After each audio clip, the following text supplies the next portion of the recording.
여러분, 우리가 지난 시간에 이제 야곱의 아들들이 큰 문제를 일으키지 않았었습니까? 예, 아시는 대로 우리 34장을 쭉 보시면 세겜성에 있는 사람들, 디나가 이제 어려운 일을 겪었었죠. 수치와 치욕을 당하는 일을 분명히 겪었었는데 그것에 대한 복수로서 이 세겜 사람들을, 특별히 남자들을 몽땅 죽이고 거기에 있는 사람들, 가축들, 재물 같은 것들을 약탈하는 그런 내용을 우리가 살펴봤었죠. 자, 그 결과 어떻습니까? 야곱의 가족들이 큰 위기에 빠졌다라는 사실 우리가 살펴봤는데 기억이 다 나시죠? 자, 이런 위기 가운데 이런 위기 상황이 있었을 때 역시 하나님께서 야곱을 그 어려운 가운데서 구출해 주시는 내용이 오늘 기록되어 있죠.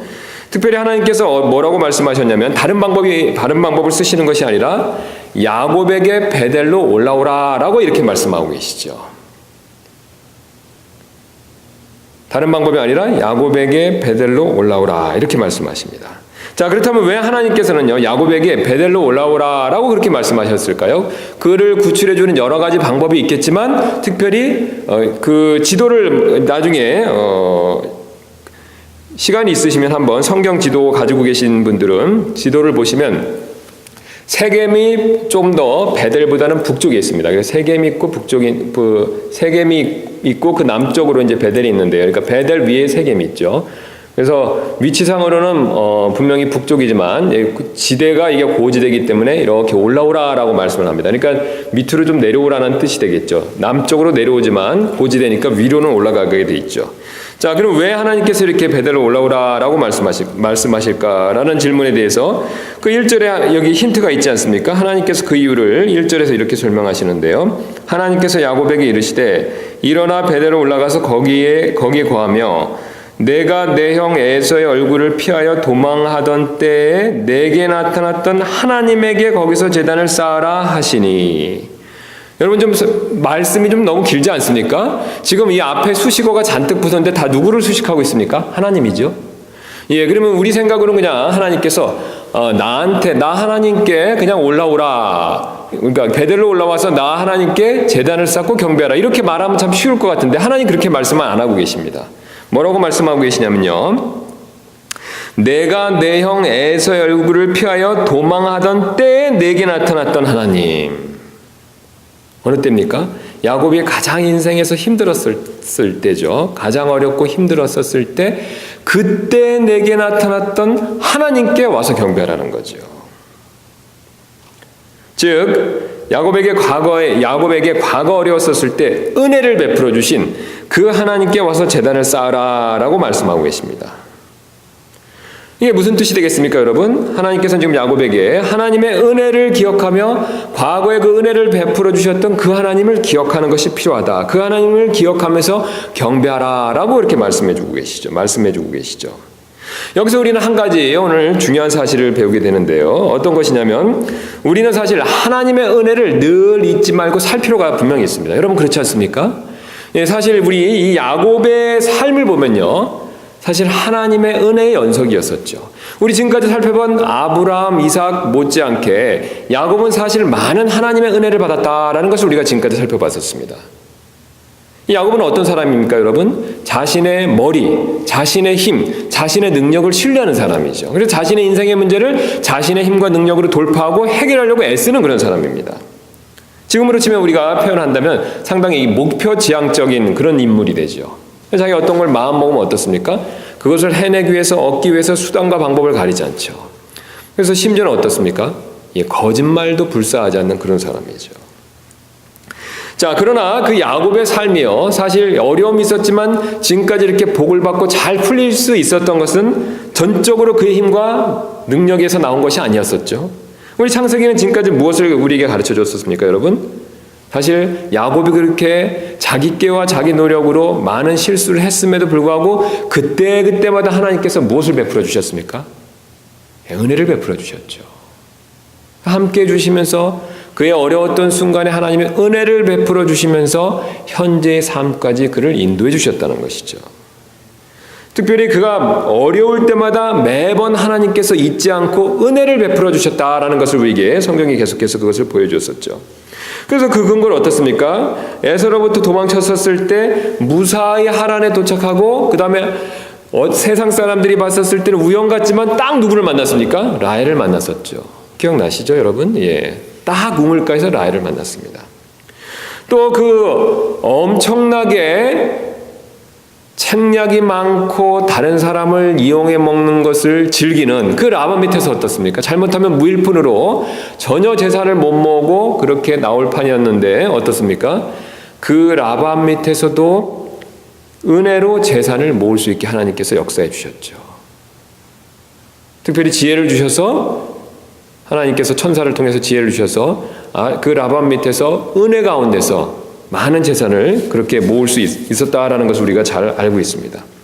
또 어떻습니까, 여러분? 라반에게서 도망칠 때도 역시 하나님께서 꿈에 나타나셔서 라반에게 경고하시는 것을 통해서 야곱에게 손을 대지 못하게 하셨죠.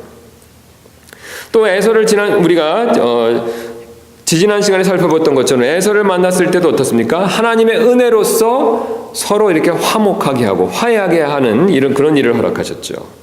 사실 야곱은요, 이 브니엘에서 이 사실을 분명히 깨달았습니다. 특별히 이 야곱이 천사와 씨름을 통해서 어떻습니까? 이 자신의 육신이 완전히 깨어지는 경험을 했었죠.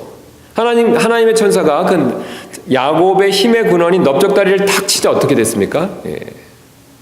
자신의 힘이 일순간 사라진 것을 깨닫고 이제 다음날 아침에 이런 상태에서 에서를 만나면 자기가 가진 모든 것을 다 잃어버릴 수 있기 때문에 그가 어떻게 했습니까? 호세아 12장 4절에서 말하는 것처럼 그가 이겼지만 이기고 울며 그분께 간구하였더라. 하나님께 엎드려 간구를 했었죠. 그 결과 하나님께서 야곱의 간청을 들어주시고 이번에도 잊지 않고 은혜를 베풀어 주셔서 에서와 기적과 같이 화해를 이뤘다라는 것을 우리가 잘 기억하고 있습니다. 그래서 야곱은 자신의 삶 가운데서 하나님의 은혜를 분명히 깨달았습니다. 그 근거가요, 우리 다시 한번 33장 가서 잠깐 보시면, 이 33장 5절부터 한번 잠깐 보시면요, 이 33장에서 놀랍게도 야곱이 은혜라는 말을 5번이나 얘기하고 있습니다. 이 야곱이 에서에게 6번 대답을 하는데요, 6번 대답하는 과정에서 5번에 걸쳐서 은혜라는 말을 언급하고 있다는 거죠. 그래서 놀랍게도 이 창세기에서요, 은혜에 대해서 가장 많이 고백하는 사람이 다름 아닌 누구냐면 야곱이 됩니다. 사실 가장 은혜를 모르고 살았고 은혜와는 거리가 먼 사람인데요, 놀랍게도 창세기에서요, 이제는 은혜에 대해서 가장 말을 많이 하는 사람으로 묘사되고 기록되고 있다는 것이죠. 그래서 5절 한번 보시면 에서가 눈을 들어 여인들과 아이들을 보고 이르되 너와 함께한 저 사람들은 누구냐 하니 그가 이르되 뭐라고 대답하고 있습니까? 하나님께서 주의 종에게 은혜로 주신 아이들이니이다. 하나님의 은혜를 인정하고 있죠. 은혜를 깨달았다는 겁니다. 그 다음에 그 은혜에 대해서는요, 하나님께만 하나님의 은혜에 대한 것을 얘기하는 것이 아니라요, 이제 하나님의 은혜로 마음을 누그러뜨리고 자신과 화해해준 에서의 그 은혜에 대해서도 고마워한다는 것이죠. 그래서 이어서 33장 8절 말씀 보시면 에서가 이르되 내가 만난 이 모든 때는 무엇을 뜻하느냐 하거늘 그가 이르되 이것들은 내 주의 눈앞에서 은혜를 입기 위한 것이니이다. 여기서 내 주는 하나님이 아니라 당연히 누가 되겠습니까? 에서가 되죠. 그래서 에서의 눈앞에서 은혜를 입기 위한 것입니다. 에서에 대한 은혜를 얘기하고 있죠. 10절에 거기에 이어서 또 분명히 말씀하고 있지 않습니까? 야곱이 이르되 아니니이다. 이제 내가 형의 눈앞에서 은혜를 입었사오며. 그 다음에 11절 또 이어지고 있습니다. 하나님께서 나를 은혜로 대하셨고. 은혜를 계속 얘기하고 있죠. 그 다음에 마지막으로 15절 또 보시면 에서가 이르되 내가 이제 나와 함께한 사람들 중 몇 명을 내게 남겨두리라 하니 그가 이르되 무슨 필요가 있나이까? 내가 내 주의 눈앞에서 은혜를 입게 하소서 하더라. 역시 또 무엇을 고백하고 있습니까? 은혜에 대해서 얘기하고 있죠. 그래서 아브라함과 이삭과 야곱, 우리가 지금까지 다 살펴봤었는데요, 은혜에 대해서 이제 가장 잘 말하는 사람, 많이 말하는 사람이 누굽니까? 바로 야곱이 됐다는 것이죠. 자, 그러나 이런 은혜를 기억하고 은혜를 많이 말했던 야곱이요, 사실 이어지는 34장에서 우리 세겜에 살면서 하나님의 은혜를 잊고 사는 모습을 반대로 또 보여주고 있습니다. 여러분 왜 그랬습니까? 야곱이 하나님의 은혜를 잊었다는 근거가 어디 있습니까? 사실 야곱이 오늘 하나님께서 베델의 하나님 기억하라고 말씀하셨을 말씀하셨던 것처럼 야곱이 그때 베델에서 사다리를 통해서 주님을 뵙고 그 다음에 자기가 한 약속이 있죠. 어떤 약속이 있습니까? 무사히 돌아오게 해주시면 뭐라고 약속했습니까? 주님, 하나님은 내 하나님이 되시고 또 자기가 어떻게 했습니까? 11조를 드리겠다라고 약속을 했었죠. 그런데 우리가 지금까지 내용을 쭉 살펴본 야곱이 그 약속을 지키지 않는 모습을 보여주고 있습니다. 오히려 풍요로운 땅 세겜성 앞에서요, 그냥 아무런 일 없이 아무런 일이 없었다는 것처럼 계속해서 그냥 살고 있는 모습을 보여주고 있다는 것이죠. 사실 야곱이요, 분명히 하나님의 은혜를 기억했다면 조금 더 내려가서 어떻습니까? 베델에 가서 그 약속을 지킬 필요가 있었죠. 그러나 야곱은 자신의 삶에서 이제는 라반과에서 가장 큰 문제인 두 가지 문제가 해결되자 모든 것을 잊고 그냥 안주하는 그런 모습을 보여주고 있습니다. 자, 그렇게 은혜를 잊고 사는데 갑자기 어떻습니까? 우리가 지난 시간에 살펴본 대로 34장에 디나 사건이 터진 거죠. 그랬을 때 하나님께서 오늘 읽었던 35장 1절에 직접 찾아오셔서 바로 내가 어려웠을 때 너를 도와줬던 바로 그 은혜의 하나님을 기억하라 라고 일깨워주고 계십니다. 자, 그렇다면 여기서 우리는 한 가지 질문을 해볼 수밖에 없게 되는데요. 야곱은 왜 하나님의 은혜를 잊게 되었을까요? 왜 그런 편리한 삶 가운데 있으면서 하나님의 은혜를 기억할 수도 있는데 그 하나님의 은혜를 왜 잊게 되었을까요? 오늘 2절에 그 답이 나와 있는데 2절 한번 가서 보시도록 하겠습니다. 그때 야곱이 자기 집안 사람들과 자기와 함께 한 모든 자에게 이르되 너희 가운데 있는 이방신들을 내버리고 정결하게 하고 옷을 갈아입으라. 여러분, 지금 야곱이 무엇에 대해서 얘기하고 있습니까? 자신의 집안 사람들이 가지고 있는 무엇을 버리라고 얘기하고 있습니까? 우상을 다 제거해 버리라는 거죠. 바로 하나님의 말씀을 듣고요, 야곱이 실천한 첫 번째 일은 바로 우상을 제거하는 것이죠. 여기서 우리는 사실 우상의 심각성을 발견할 수가 있습니다. 어떤 심각성이냐면요, 가장 먼저 이 믿는 자들도 어떻습니까? 우상을 섬길 수 있다라는 사실을 발견할 수 있죠. 그 근거는 어떻습니까? 오늘 다른 사람도 아니고요, 세겜 사람도 아니고요, 누굽니까? 가나안 사람들도 아니고 누가 지금 우상을 잔뜩 가지고 있습니까? 야곱의 집안 사람들이죠. 오늘 여기 본문 말씀 보시면 상당히 많은 그 4절 말씀 보시면 그들이 자기들 손에 있는 모든 이방신과 자기들의 귀에 있는 모든 귀걸이를 야곱에게 주니, 야곱이 지금 세겜 옆에 상수리 나무 밑에 묻었다라는 것, 숨겼다라는 내용이 나오지 않습니까? 그러니까 사실 적지 않은 우상들을 야곱의 손에 쥐어준 모습을 우리에게 보여주고 있죠. 바로 다른 사람이 아닌 하나님께서 택하신 믿음의 집안인 야곱의 가정 안에서도요, 많은 우상 숭배가 있었다는 것이죠. 직접적으로 우리 아시는 대로 라헬도 우상을 섬기지 않았었습니까? 네, 라반한테부터 자기 아버지 소인 형상들을 어떻습니까? 훔쳐왔죠. 아마 성경에 직접적으로 나오지 않지만 모든 가족들이 야곱에게 자신의 우상과 또 아마 우상이 새겨진 귀걸이인 것 같은데요. 그런 귀에 있는 것들을 이렇게 야곱의 손에 쥐어줄 때 라헬도 자기 아버지의 형상을 내놨겠죠. 모든 사람이 내놨다면요. 그걸 보는 순간 약간 야곱이 깜짝 놀랐을지도 모르겠습니다. 왜냐하면 그것을 훔쳐간 사람이 있다면 자기가 그 사람은 죽음을 면치 못할 것이라고 장담했었는데 사실 누가 그걸 훔쳐왔었습니까? 자신이 가장 사랑하는 라헬이 그걸 훔쳐왔었다는 거죠. 그래서 우리가 여기서 바로 믿는 자들인 야곱의 가족, 야곱의 집안 사람들도 우상을 섬겼다라는 것을 보여주고 있죠. 그런데 이뿐만 아니라 이제 이 야곱의 가족을 통해서 새롭게 생길 민족인 이스라엘 백성들 역시 어떻습니까? 끊임없이 우상 숭배를 하는 내용을 성경이 계속해서 보여주고 있죠. 사실 이 이스라엘 백성들의 역사는 우상 숭배 역사와 한 맥락을 이루고 있죠. 그래서 그 당시 이스라엘 백성들은 물론 이제 중간중간에 하나님께서 선지자를 보내시고 또 경건한 왕들이 있어서 이 우상 숭배 문제를 해결한 적도 있었습니다. 그러나 우리가 성경을 잘 보시면 대부분의 경우는 우상 숭배에 계속해서 빠져 있었다라는 것을 성경이 분명하게 우리에게 가르쳐주고 있죠. 그래서 그 당시 이스라엘 백성들의 일반적인 삶이 어떤 삶이었었냐면요, 특정한 날에는 율법에 따라서 하나님의 성전에 가서 하나님을 섬깁니다.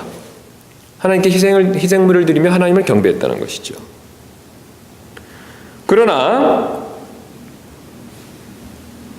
특정 날 외에는요, 사실 이스라엘 백성들이 자기의 집 주변에 있는 산당이나 또는 작은 숲에서 계속해서 우상 숭배를 했다라는 것을 성경이 가르쳐주고 있습니다.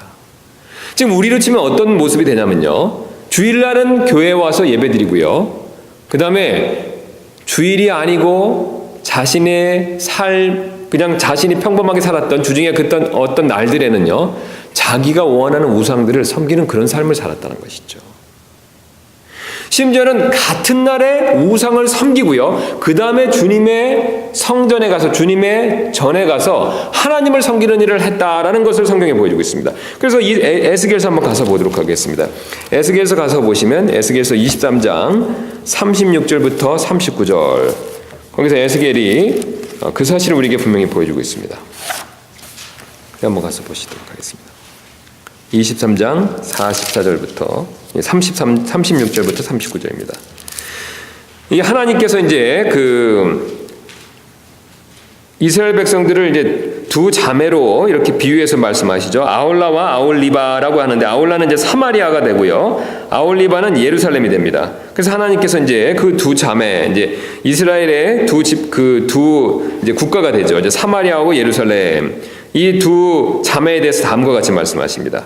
주께서 또 내게 이르시되, 사람의 아들아, 내가 아홀라와 아홀리바를 심판하려 하느냐? 참으로 그들에게 그들의 가증한 일들을 밝히 드러낼지니라. 그들이 간음을 행하였고 그들의 손에 피가 있으며, 또 그들이 자기들의 우상들과 간음을 행하고 또 자기들이 내게 낳아준 자기들의 아들들로 하여금 그 우상을 위해 불 가운데 지나가게 하여 그들이 소멸되게 하였느니라. 지금 하나님께서 구체적인 우상 숭배 내용을 말씀하고 계시죠. 자, 그 다음에 38절을 한번 우리가 유심히 보실 필요가 있습니다. 이외에도 그들이 내게 이 일을 행하였나니 곧 그들이 같은 날에 내 성소를 더럽히고 내 안식일을 더럽혔도다.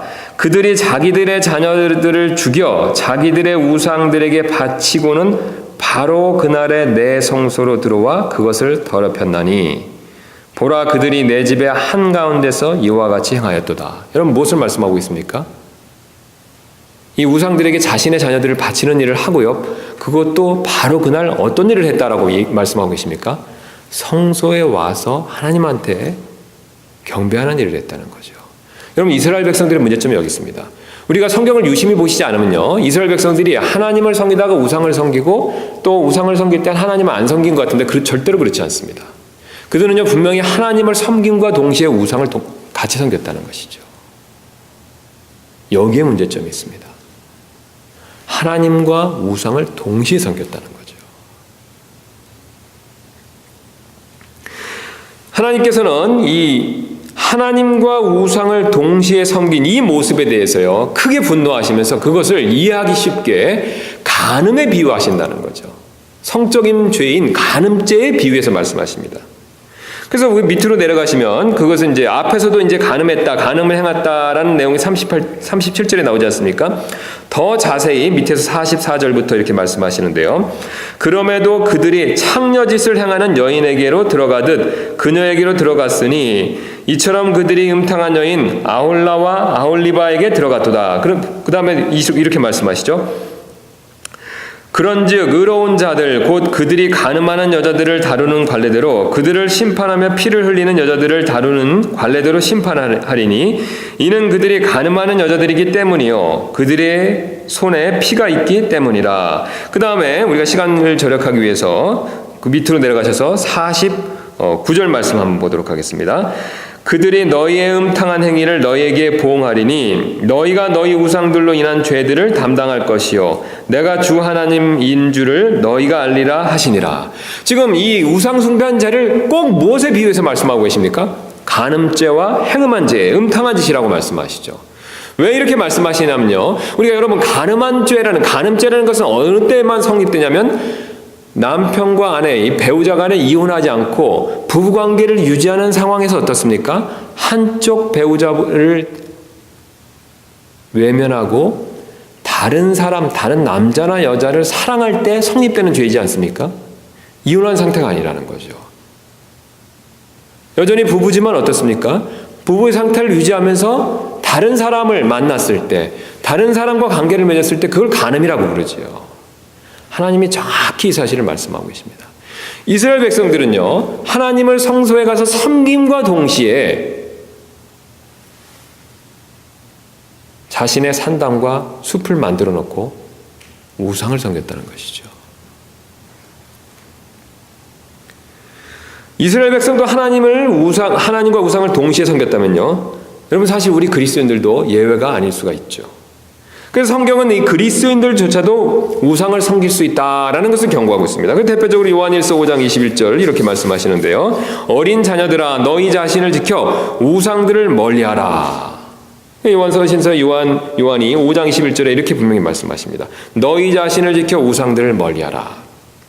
이 말씀을 듣고 어떤 분들은요, 나는 이스라엘 백성들처럼 이렇게 어떤 보이는 우상들을 섬기지 않기 때문에 아무런 문제가 없습니다. 저에게는 이 말씀이 적용이 안 됩니다. 라고 이렇게 생각하실지도 모르겠습니다. 그러나 여러분 이 생각에 함정이 있습니다.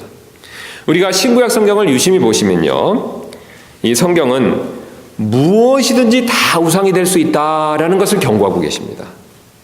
그래서 우리가 우상의 정의가 어떻게 되겠습니까? 사실 하나님보다 더 사랑하는 것은 우상이 되죠. 여러분 그렇지 않습니까? 또 하나님보다 앞에 두는 것은 다 우상이 되죠. 또 심지어는 하나님으로부터 나를 멀리 떨어지게 만드는 것, 그런 것들이 다 우상이 되죠. 근거로 에스겔서 14장 5절 이렇게 말씀하시는데요.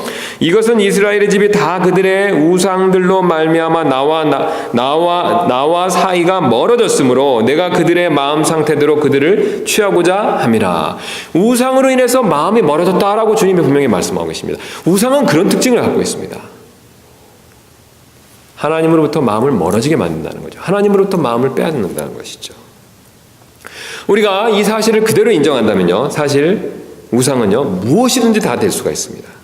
우리가 지금 눈에 보이는 이 모든 것들, 이런 것들이 다 우상이 될 수 있다는 거죠. 새긴 형상들, 어떤 신 모양을 한 그런 것들만 우상인 것이 아니라요, 우리가 보는 모든 것들이 다 우상으로서 우리 마음 가운데서 역사할 수 있다는 것이죠. 그래서 물건, 일, 취미, 사람조차도 우상이 될 수 있죠. 심지어는 이 눈에 보이는 것들뿐만 아니라요, 내 마음 속에, 내 마음 안에 있는 것들도 우상이 될 수 있다라는 사실을 성경이 가르쳐주고 있습니다. 그래서 우리 에스겔서 앞으로 가셔서 14장 한번 보시면요, 14장 3절부터 한번 보도록 하겠습니다. 하나님께서는 직접 이렇게 말씀하시는데요, 14장 3절입니다. 에스겔서 제가 읽도록 하겠습니다. 사람의 아들아, 이 사람들이 자기 우상들을, 그 다음 뭐라고 말씀하고 계십니까? 마음속에 세우며.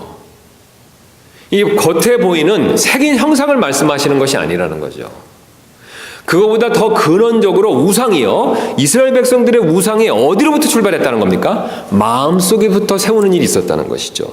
그러니까 하나님이 계속 그것을 강조해서 말씀하십니다. 그래서 자기 불법의 걸림돌을 자기 얼굴 앞에 두었으니 과연 그들이 내게 물을 수 있겠느냐. 4절입니다. 그러므로 그들이 말하고 그들에게 이르되 주 하나님이 이같이 말하노라. 이스라엘의 집에서 자기 우상들을 자기 마음속에 세우며 자기 물법의 걸림돌을 자기 얼굴 앞에 두고 대언자에게 나오는 모든 자에게, 곧 자기 우상들의 많은 수요대로 나오는 자에게 나 주가 응답하리니. 자, 마음에 우상들을 세웠기 때문에 어떻습니까? 그 가지고 나온 우상들이 셀 수 없이 많다는 거죠. 눈에 보이는 우상만 있는 것이 아니라 마음으로부터 우상이 생기기 때문에요, 그것까지 세면요 이루 말할 수 없다는 겁니다. 사람은 우리의 외모밖에 보지 못하지만요, 하나님은 우리의 마음을 꿰뚫어 보실 수가 있죠. 여러분 이 사실을 믿으십니까? 우리 마음으로부터 어떤 우상을 만들어 놓고 그걸 하나님보다 더 사랑하고 있는지 주님이 정확히 아신다는 거죠. 그리고 그것이 셀 수 없이 많다라는 것을 말씀해 주고 계십니다. 이처럼 우상은요, 우리 마음에서부터 만들어진다는 것이죠. 그래서 마음속에 하나님이 아닌 다른 것들을 사랑하는 마음, 성경은 이것을 뭐라고 부르고 있습니까? 탐욕, 탐심이라고 그러죠. 그래서 탐욕, 탐심이 우상숭배다라고 말씀하고 계십니다. 그래서 우리가 잘 아시는데 에베소서 5장 5절이지 않습니까? 너희가 이것을 알거니와 음행을 일삼는 자나 부정한 자나 탐욕을 부리는 자는 곧 우상 숭배자는 이렇게 말씀하고 계시죠. 골로새서 3장 5절에도 비슷한 말씀이 있지 않습니까? 탐욕은 우상 숭배니라. 여러분, 탐욕과 탐심이 어디서부터 시작되죠? 우리의 마음에서부터 시작되죠.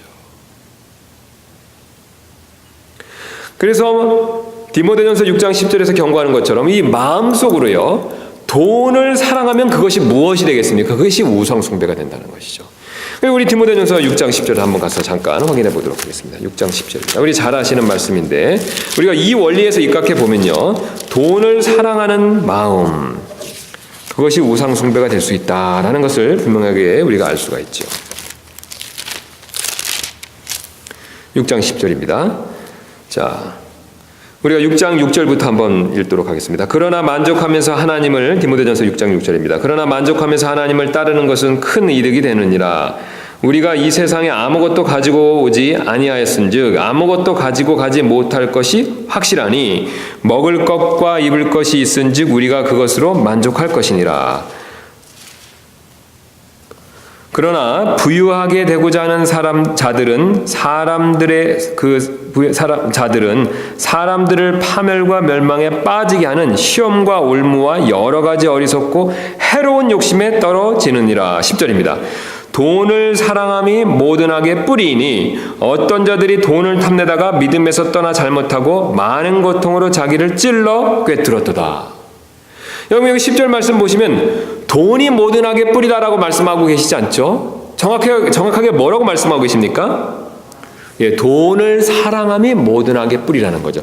그 돈을 사랑하는 것이 뭐냐라고 했을 때 돈을 탐낸다라고 말씀하고 계시죠. 여러분, 맞습니까? 사실 돈 자체는 선한 것이죠. 여러분, 왜 돈 자체가 선한 것입니까? 이 돈을 발명해낼 수 있는 그 지혜를 누가 주셨습니까? 하나님이 주셨죠. 여러분, 이 사실 믿으시죠? 마귀가 그런 지혜를 줘서 돈을 발명해낸 것이 아니죠. 하나님께서 우리에게 그런 지혜를 주셨기 때문에 사람들이 돈을 발명해내고 그 발명해낸 돈을 가지고 우리가 유익하게 잘 쓰고 있는 것이지 않습니까? 그런데 문제는요, 그 돈을 사랑하는 마음, 그 마음이 우상 숭배가 될 수 있다는 것이죠.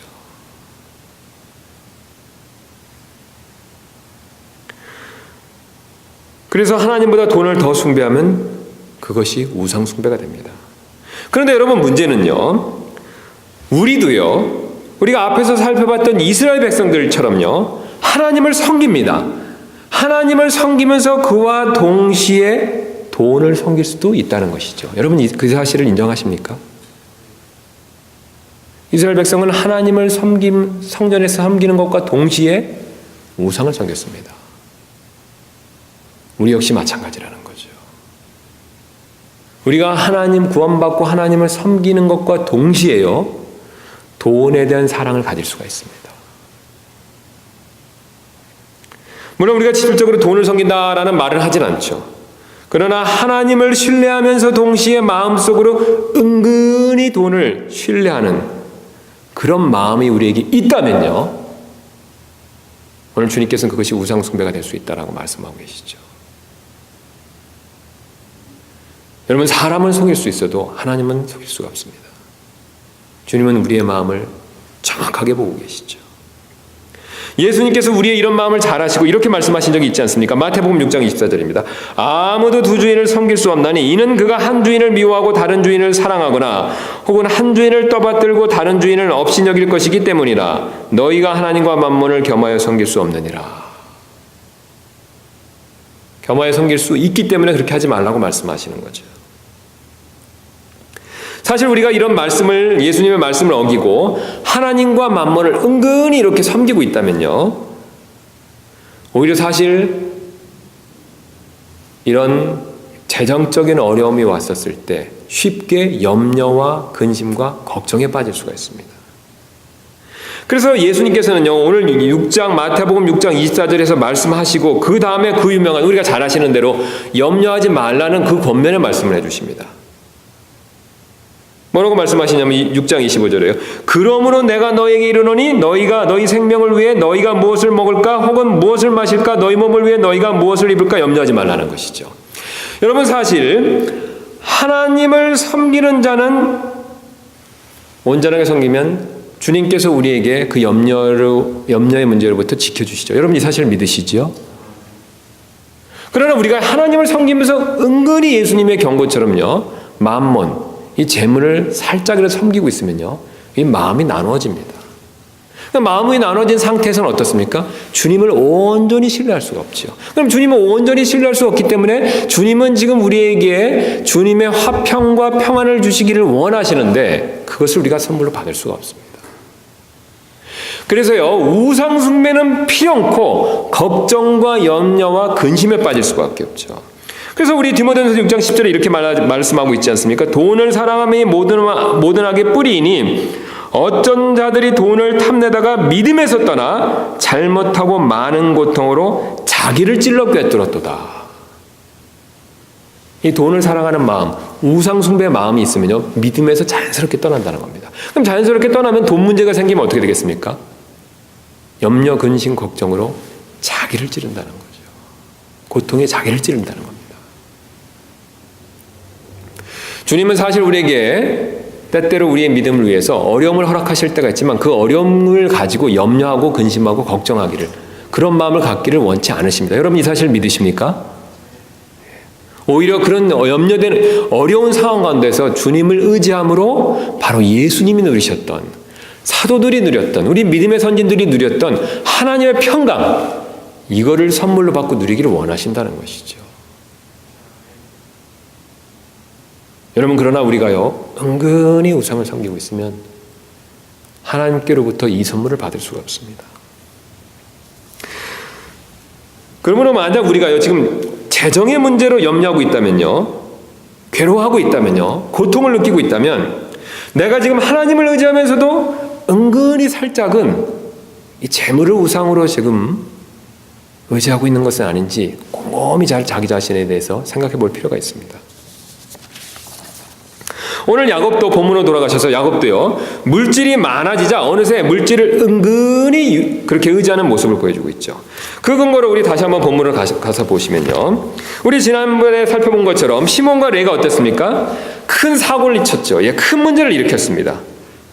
그런데 이 야곱은요, 시몬과 레이가 잘못했었을 때 그 잘못하는 책망의 내용이 참 흥미롭습니다. 야곱은요, 시몬과 레위를 책망할 때 사람들을 죽인 문제에 대해서 언급을 하지 않습니다. 지금 시몬과 레위가 상당히 많은 사람들을 죽였죠. 그런데 사람을 죽인 것에 대한 책망이 전혀 없다는 것이죠. 또 이 거룩한 할례를 속이는 수단으로 삼아서 어떻습니까? 사람들을 죽였죠. 거룩한 할례를 속임수로 사용했습니다.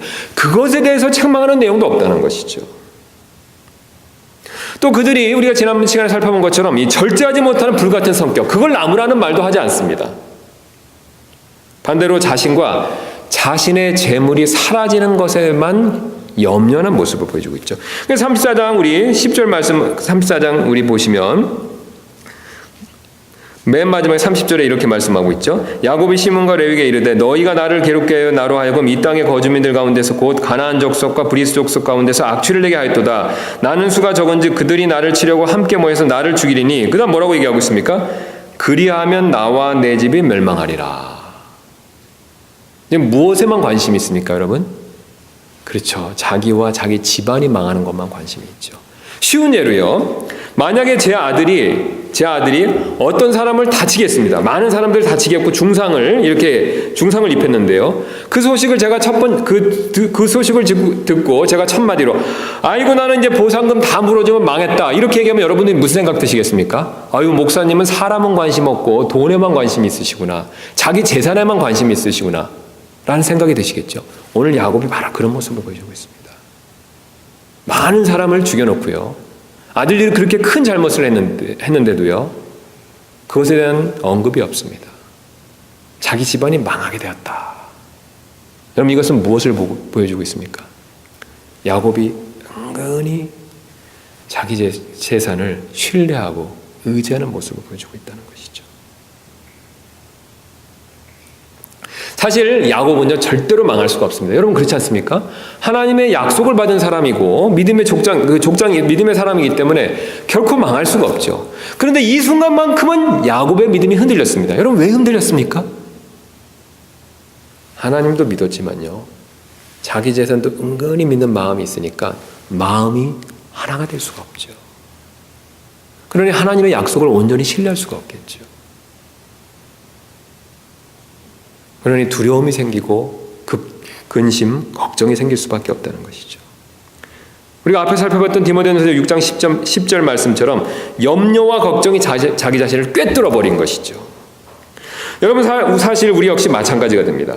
우리가 하나님을 섬기면서 은근히 돈을 의지하고 있다면요, 그 돈 문제가 닥쳤을 때, 재정적인 어려움이 닥쳤을 때요, 오히려 우리의 마음이 온전히 주님을 향하지 못하기 때문에 오늘 야곱처럼 걱정과 두려움에 쌓이게 될 수가 있습니다. 돈뿐만 아니죠. 재정뿐만이 아닙니다. 다른 모든 것들이 다 마찬가지입니다. 우리가 앞에 살펴봤던 것처럼 모든 것이 우리 마음에서부터 시작해서 우상이 될 수 있기 때문에 우리가 주님과 다른 것을 은근히 붙들고 의지하고 있다면요, 여러분, 내가 붙들고 의지하는 것으로부터 문제가 생겼었을 때 내 마음이 주님께 온전히 모아지질 못하고, 그래서 그것으로부터 걱정과 근심과 염려가 생길 수밖에 없다는 것이죠.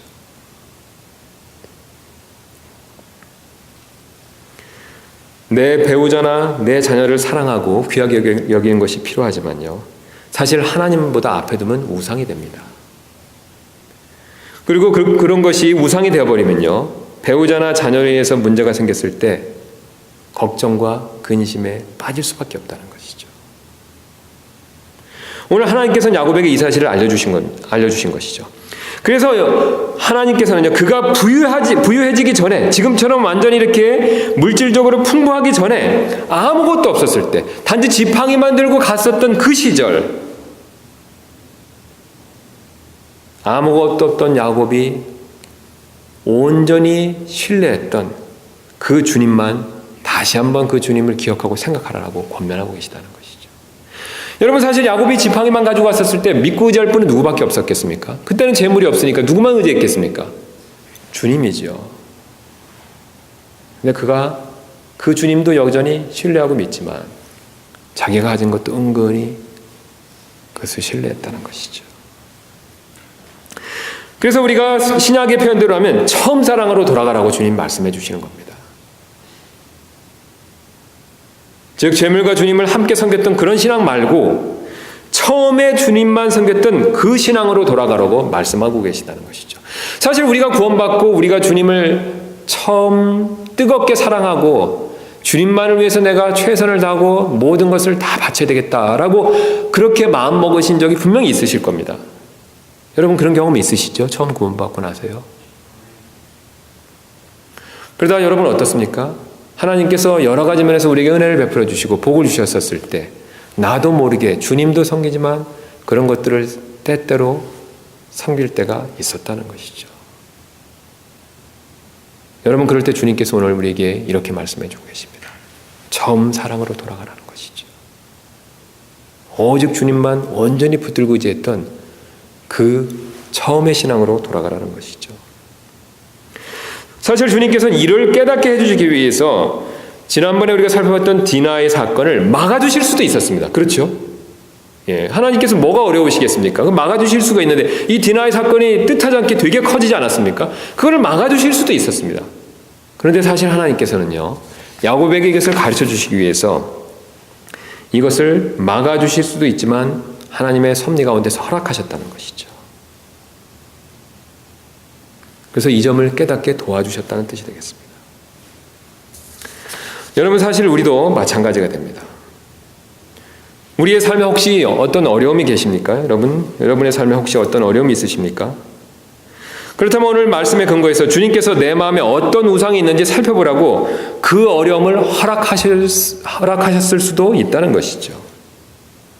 재정 문제가 혹시 있다면 혹시 재물을 내가 은근히 의지하는 것은 아닌지, 또 가정 문제가 있다면 혹시 내가 가족을 하나님보다 더 사랑하는 것은 아닌지, 직장에 문제가 있다면 혹시 내가 내 능력과 경력을 주님보다 더 은근히 신뢰하는 것은 아닌지 주님께서는 한번 생각해 보라고 오늘 우리에게 말씀해 주고 계십니다. 그리고 우리는 이것을 깨닫기 위한 지혜가 필요하다는 것이죠. 그래서 에베소서 5장 17절 이렇게 말씀하고 계시죠.